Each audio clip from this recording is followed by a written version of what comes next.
Сәлем достар, сіздермен бірге тез оңай дәмді арнасы. Бүгін біз осындай дәмді қызыл бархат пирогын дайындаймыз. Жасалуы оңай, дайындап көріңіздер. Алдымен 320 грамм ұнды таразыға өлшеп аламыз.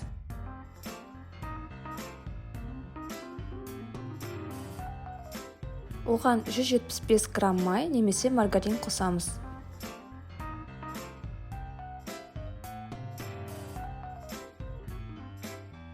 Енді ұн мен майымызды жақсылап видеода көрсетілгендей араластырамыз.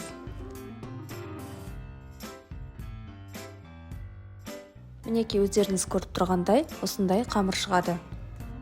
Енді қамырымызды таразыға қойып, оған 120 грамм қант қосамыз.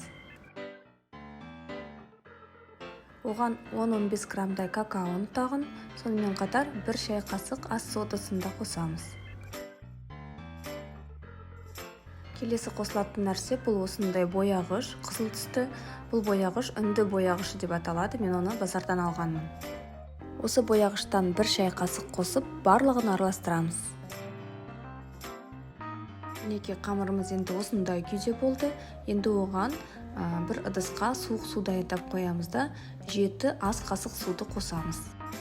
Қамырды видеода көрсетілгендей біріктіреміз.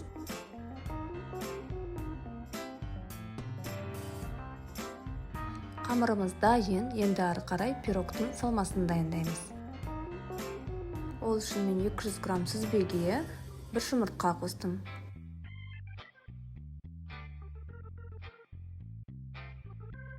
Оған 90 грамм қант қосып, барлығын жақсылап араластырамыз.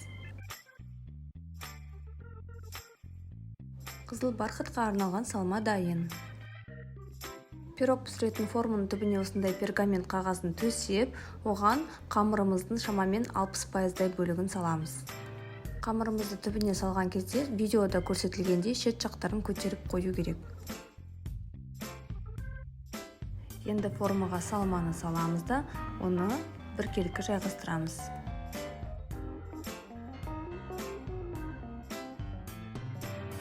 Пирогтың бетіне қалған қамырды осылай саламыз.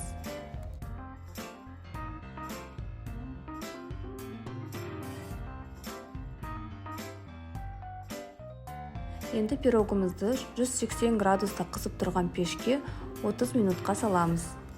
30 минут өткен соң температураны 150 градусқа түсіріп, пеште тағы да 10 минут ұстаймыз. Мінекей менде жалпы 40 минут уақыт өтті, пирог дайын. Осындай өте дәмді, әдемі пирог болып шықты. Енді пирогты формасынан шығармай, бөлме температурасында суыту қажет. Бөлме температурасында суыған пирогты тоңазытқышта тағы да 2-3 сағаттай ұстаймыз. Мінекей менің пирогым тоңазытқышта тұрып суыды, енді оны осылай формасынан шығарып, пайдалана берсеңіз болады. Астарыңыз дәмді болсын, арнама жазылып, лайк басуды ұмытпаңыздар. Кездескенше.